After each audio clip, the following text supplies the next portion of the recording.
Le projet Songhai de Porte-Novo accueille la délégation du PNUD conduite par son administrateur Hélène Clark. La visite guidée du directeur Godfrey Nzamdio a conduit son hôte au tableau sommaire des activités de Songhai, à l'atelier de production du biogaz, au centre commercial, aux différents étangs de pisciculture, aux holacodes, au stand d'artisanat où sont produits les vivres, à l'usine d'extraction du soja, à la volaille, aux énergies renouvelables, surtout à l'inauguration de la deuxième zone industrielle. Hélène Clark s'est entretenue avec 2 femmes bénéficiaires de formation au projet Songhai et qui se sont déjà installées à leur propre compte. Je suis persuadée que l'Afrique a besoin d'une nouvelle révolution agricole. Et ce genre de formation qu'elles reçoivent ici et ce genre de projets vont certainement aider l'Afrique à nourrir ses populations.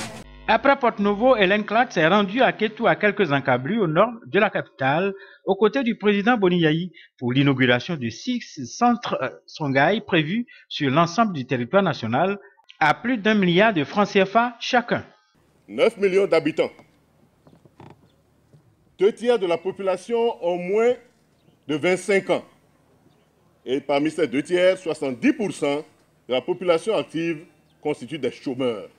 C'est donc pour répondre au chômage des jeunes et des femmes, à la déscolarisation et à l'exode rural que le gouvernement s'est lancé dans cette option agricole appelée à jouer 4 fonctions essentielles.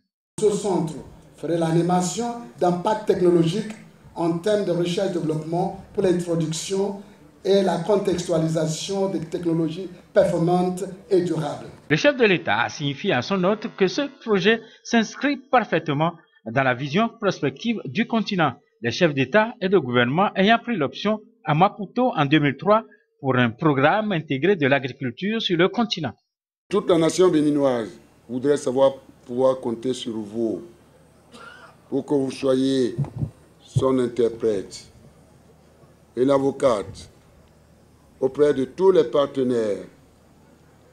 Comme vous le savez bien, aujourd'hui, préoccupé par la question de la sécurité alimentaire. Pour ce centre, une centaine de jeunes pionniers, leaders en entrepreneuriat agricole, ont été mis à l'œuvre. Par un tour dans les ateliers, les visiteurs ont dû se rendre à l'évidence de leur réalisation sur près de 50 hectares. Une quarantaine de membres issus de tous les secteurs de l'administration gabonaise est présente au Sénégal pour la 7e grande commission mixte de la coopération entre les 2 pays. Cette rencontre de 2 jours permettrait d'évaluer le niveau d'application de la commission précédente. Une quarantaine de membres représentant tous les segments de l'administration gabonaise ont décidé de répondre à cette grande commission mixte et cela témoigne de l'intérêt de la partie gabonaise et de l'intérêt non moins grand de la partie sénégalaise et surtout de nos attentes par rapport aux travaux de nos experts. Je pense qu'ils sont tenus par leur présence massive à ces travaux de produire des résultats de qualité.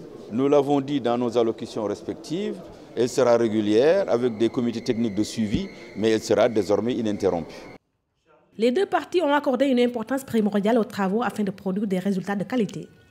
Une coopération qui se veut régulière et inscrite dans la durée avec des commissions techniques de suivi. Il nous revient de revisiter notre collaboration bilatérale pour l'adapter au contexte actuel et la rendre plus dynamique et plus performante à l'heure de l'excellence et de la compétitivité exacerbée.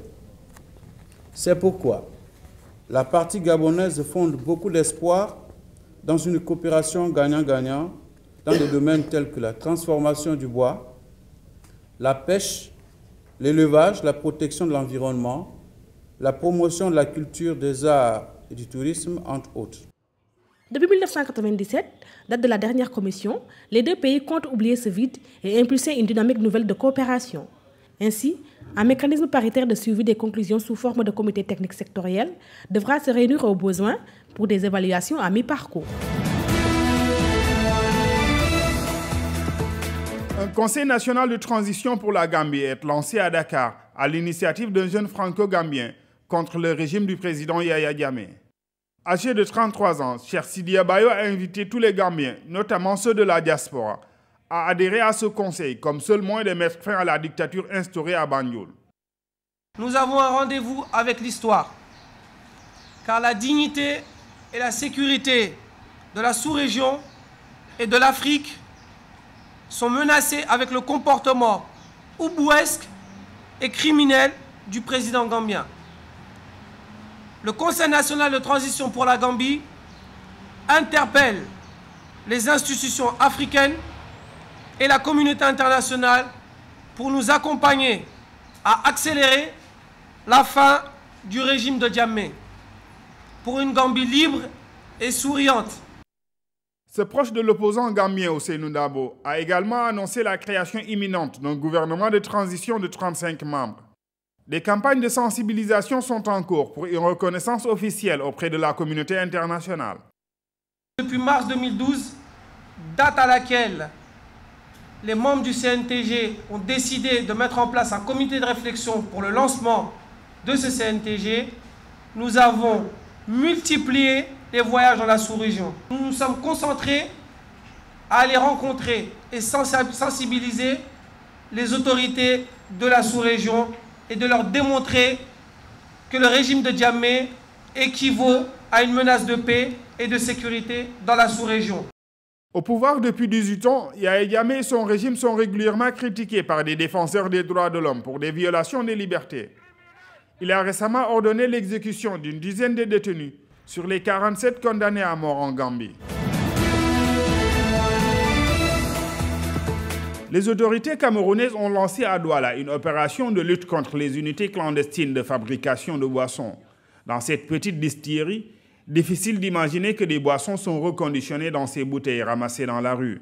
Ici, une vingtaine de personnes produisent chaque jour des centaines de bouteilles de vin rouge et de liqueur, dans des conditions hygiéniques déplorables.